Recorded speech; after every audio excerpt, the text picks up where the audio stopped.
So you want to get into filming, probably going to want something pretty versatile, huh? Well, good news. I got something for you.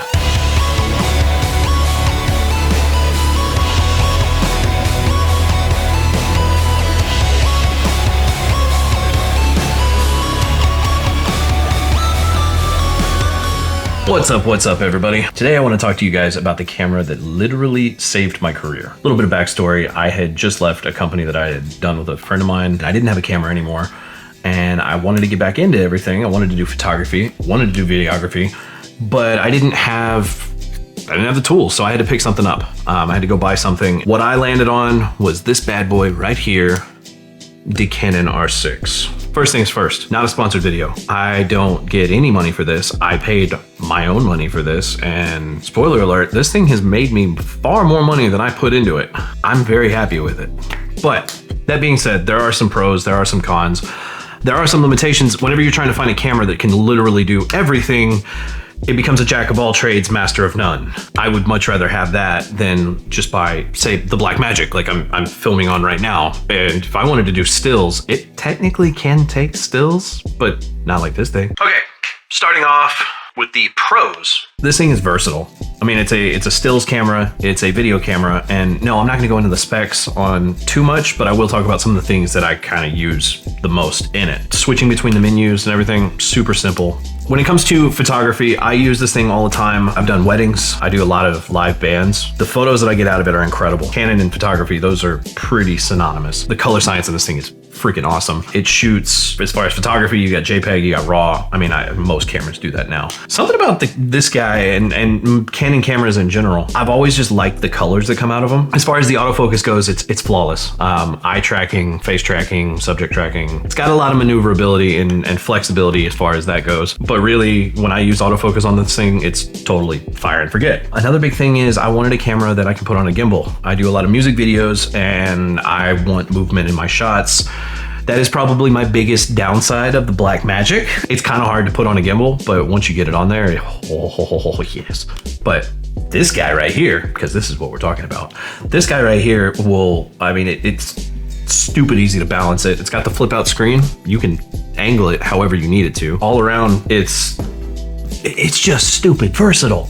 As far as video goes, you have 8-bit, you have 10-bit. It does have C-Log 3, C-Log 1 and 3. It does not have 2. All my vlogs I shoot on this thing. I run it in 10-bit, C-Log 3, and I mean, the coloring looks good. At least I think so. I mean, you can check out the other videos on the channel. Let me know what you think. Overall, like I said, this thing, video-wise, photo-wise, I'm all over the place, but my God, there are so many things this thing can do, and there's only a few things that it really can't. Check this out. I don't know if you guys can really see it. It's got this little wheel right here. Super satisfying.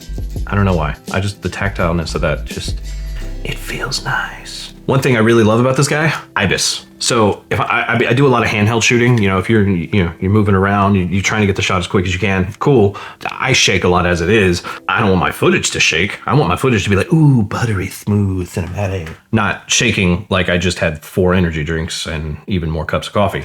But that being said, the image stabilization in this guy is awesome. I've heard that it really helps with photography. Personally, I've shot with cameras that do have image stabilization and some that don't, like in-body. To me, for photography, it really didn't make much of a difference. But when it comes to video, that's where you really see it, and especially in vlogging. If you're trying to hold this thing, your hand's gonna sit there and, naturally, it's got some meat to it, okay? So whenever you're holding it and you're trying to stay stable, newsflash, you're not. Let the camera do some work for you, help you out. Your audience will thank you. So moving on to the cons. This camera is stupid versatile, but like I said, jack of all trades, master of none. There are some certain limitations that Canon put into this guy. It's not their flagship. I think at the time, the R5 was. Now they've got like the R5, R5C. They've even got the Canon Mark II that came out of the R6. I mean, Canon puts out a lot of cameras, what I'm trying to say. It does have some drawbacks. For a while, I was really enjoying doing like streaming, things like that. And one of the things that I ran into is the 30-minute shutoff timer on this thing. Like, even if I connect this to AC power and I'm like, all right, this thing is gonna last forever, it will not die, it still turns off at 30 minutes. Give me a firmware update or something. I know that the R6 Mark II doesn't have it. I hate that about this camera. It doesn't hold me back every day, but it's like, my God, if I want to use this as a streaming camera, I should be able to use it. Now, there are workarounds. What I ended up doing was I downloaded the computer app, connect this thing in USB-C, and literally if you just go over there and click one of the things, like one of the settings, it resets that timer. So people on stream won't even notice it, and you can just, you know, pop that and you're good to go. As far as the video goes with it, the video is fantastic.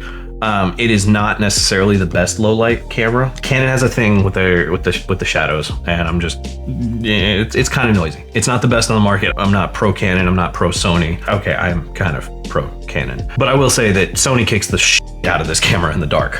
That being said, I've done low light stuff. My New Year's vlog was, I mean, it was practically pitch black at some points, but it looks great. It's just not as good as what some other cameras can do. Dual native ISO would have been a really nice feature on this guy. Earlier, I talked about the in-body stabilization. Now, it is awesome if you're on a tighter lens. That being said, with some of the wider lenses that I've gotten, like recently, I just got the Canon, the RF 16mm, and there's like a weird, like wobbly thing that it does with, like, and what it is the sensor is kind of, it's suspended and it's still kind of moving after your camera stopped. Not really much you can do to prevent that in the camera without just turning off image stabilization in general. What I have learned is in post, you know, you throw warp stabilizer or you stabilize it in DaVinci, it goes away pretty much. It's not a deal breaker, but it is something to be aware of. You know, when you get this, just be smart. And the other thing that I'm not a big fan of is the fact that I can't do 4K 120. I have been using the 120 and 1080 and it looks great. I just would like the option. It sucks that that's kind of one of the places that they hamstringed it between the R6 and the R5. But, you know, if you're gonna lose something, majority of my slow motion that I do anyway is 60 frames per second. I can do that in 4K. It's not cropped, looks great. Autofocus works badass. I got no complaints there, really. So basically, to summarize, if I had to choose one camera to do everything that I need it to do, like I did, I would still come back and pick this camera. I have no regrets in it. I love it. Canon, if you're watching, I love you guys. I would love to check out new stuff for y'all.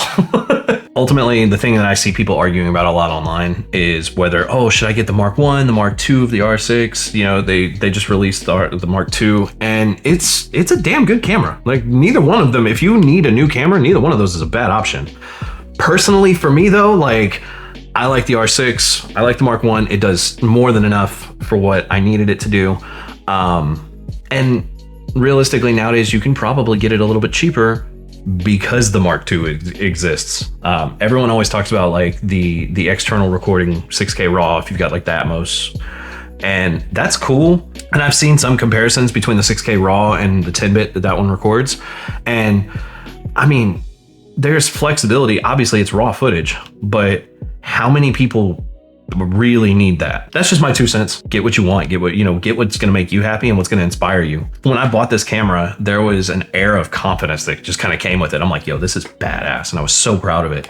And a lot of the time, that mindset is more important than the gear you're using. I'm not gonna go into a whole psychology spiel about, you know, why and how to be creative and all that right now. But that being said, when I bought this, I was super happy with it. I was super proud of it. I'm still proud of this thing. Like, you know, when I show up anywhere, I'm like, I'm happy to pull this out, and I'm not looking at other people with other camera rigs going, oh, you are bodying me. No, I look at this and I'm just like, yo, I'm in a good place. I'm proud of this thing. And ultimately that to me is reason enough to get it.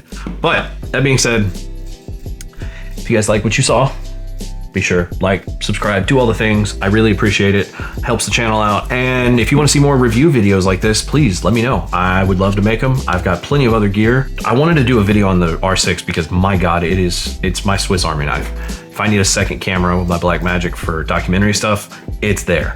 If I need a B-roll camera, right here, I get beautiful shots with the Blackmagic. There's no doubt about it, and I probably will do a video on it as well. That's the cool thing about it, is the coloring with them. They color together so well, and it just works. All right, it's like Todd Howard from Bethesda. It just works. So until next time, guys, thank you so much. Peace.